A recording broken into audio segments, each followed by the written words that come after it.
Jemaat yang dikasihi Tuhan, Shalom, salam sejahtera dalam Tuhan Yesus Kristus. Pada kesempatan ini, saya akan berbagi perenungan tentang pandemi COVID-19 dan kedaulatan Tuhan. Jemaat yang dikasihi Tuhan, Alkitab menyatakan kepada kita bahwa Allah berdaulat atas segala sesuatu yang terjadi di dunia ini, termasuk wabah penyakit atau pandemi. Allah memakai semuanya itu untuk melaksanakan kehendak-Nya secara khusus bagi umat-Nya dan bagi dunia pada umumnya untuk menyatakan kemuliaan-Nya. Dalam Perjanjian Lama dikemukakan banyak peristiwa bagaimana Allah mendatangkan tulah dan penyakit kepada umat-Nya, juga musuh-musuhnya untuk menyatakan kuasanya. Perhatikan firman Tuhan kepada Fir'aun dalam Keluaran pasal 19 ayat 14-16. Sebab sekali ini aku akan melepaskan segala tulahku terhadap engkau sendiri, terhadap pegawai-pegawaimu dan terhadap rakyatmu, dengan maksud supaya engkau mengetahui bahwa tidak ada yang sama seperti aku di seluruh bumi. Bukankah sudah lama aku dapat mengacungkan tanganku untuk membunuh engkau dan rakyatmu dengan penyakit sampar, sehingga engkau terhapus dari atas bumi? Akan tetapi inilah sebabnya aku membiarkan engkau hidup, yakni supaya memperlihatkan kepadamu kekuatanku dan supaya namaku dimasyhurkan di seluruh bumi. Jemaat yang dikasihi Tuhan, kita memperhatikan bagaimana Allah mendatangkan tulah atas orang Mesir untuk memaksa Fir'aun membebaskan bangsa Israel dari perbudakannya demi menyelamatkan umat-Nya dari kekuasaan mereka.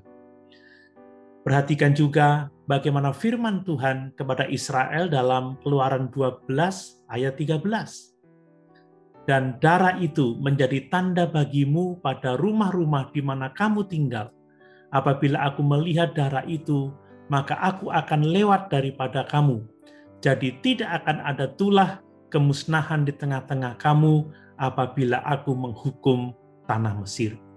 Dalam Keluaran pasal 15 ayat 26, firman-Nya, jika kamu sungguh-sungguh mendengarkan suara Tuhan Allahmu dan melakukan apa yang benar di matanya, dan memasang telingamu kepada perintah-perintahnya, dan tetap mengikuti segala ketetapannya, maka aku tidak akan menimpakan kepadamu penyakit manapun yang telah kutimpakan kepada orang Mesir, sebab aku Tuhanlah yang menyembuhkan engkau.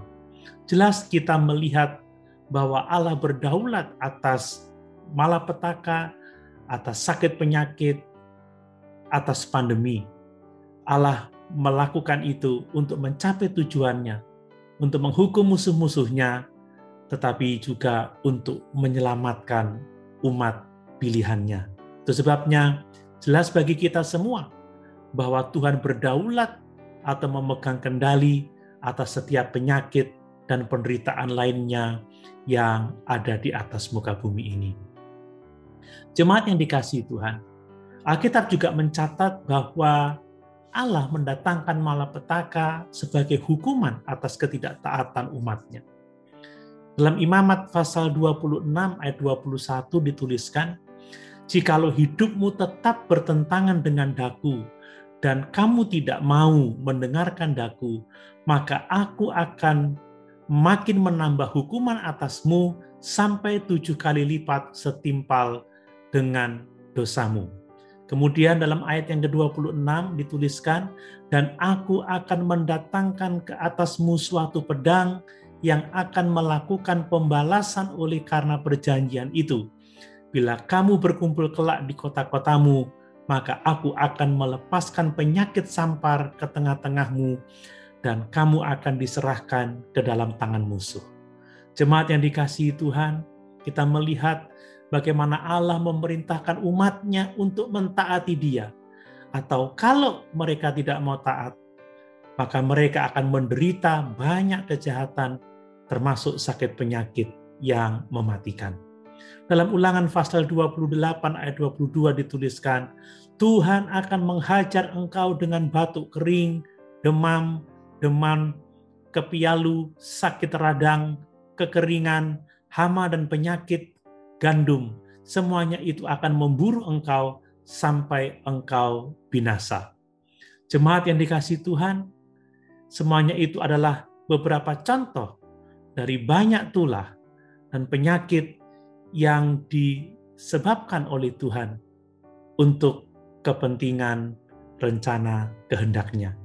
Dari sini kita melihat bagaimana Tuhan menggunakan malapetaka supaya umat-Nya berbalik kepadanya, bertobat dari dosa-dosanya, dan mau kembali mentaati perintah-Nya. Jemaat yang dikasihi Tuhan, dalam Perjanjian Baru kita membaca bagaimana Tuhan Yesus menyembuhkan banyak orang dari sakit, penyakit, dan kelemahan yang mereka derita.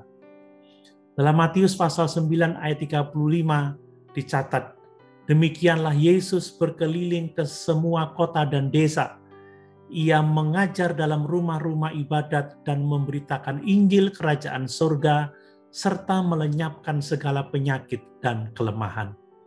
Sama sebagaimana Allah menggunakan sakit penyakit atau tulah untuk menyatakan kekuatannya kepada orang Israel, demikian juga Tuhan Yesus menyembuhkan orang dari sakit penyakit dan kelemahan untuk membuktikan bahwa Dia adalah Mesias, Anak Allah yang hidup. Jemaat yang dikasihi Tuhan, pada masa sekarang ini Tuhan masih mengizinkan sakit penyakit untuk melaksanakan tujuannya sendiri. Tetapi harus kita ketahui bahwa terkadang sakit penyakit yang diderita manusia pada zaman ini, bahkan pandemi yang terjadi saat ini, hanyalah akibat dari hidup di dunia yang sudah berdosa dan jauh dari memuliakan Tuhan. Kita tidak tahu pasti akan apa alasan di balik terjadinya pandemi COVID-19 ini. Tetapi yang kita tahu bahwa Allah berdaulat atas segala sesuatu. Sebagaimana Paulus menulis dalam Roma pasal 11 ayat 36, sebab segala sesuatu adalah dari Dia, dan oleh Dia, dan kepada Dia. Bagi Dialah kemuliaan sampai selama-lamanya. Jemaat yang dikasihi Tuhan, dari semuanya itu, kedaulatan Allah yang sangat menghibur kita adalah apa yang Paulus nyatakan dalam Roma 8 ayat 28, bahwa Allah turut bekerja dalam segala sesuatu untuk mendatangkan kebaikan bagi setiap orang yang sungguh-sungguh mengasihi Dia, setiap orang yang terpanggil sesuai dengan rencananya. Jemaat yang dikasihi Tuhan, karena Allah berdaulat atas segala sesuatu, termasuk pandemi COVID-19 ini, kita yakin, kita tahu bahwa kita memiliki jaminan keselamatan dan harapan hidup kekal karena Yesus Kristus yang telah mati dan bangkit untuk keselamatan jiwa kita. Untuk itu, sekali lagi, jangan takut, jangan gentar, jangan bimbang. Mari kita tetap hidup bijaksana dan melayani Tuhan, serta melayani sesama dengan lebih sungguh lagi. Haleluya. Tuhan Yesus memberkati.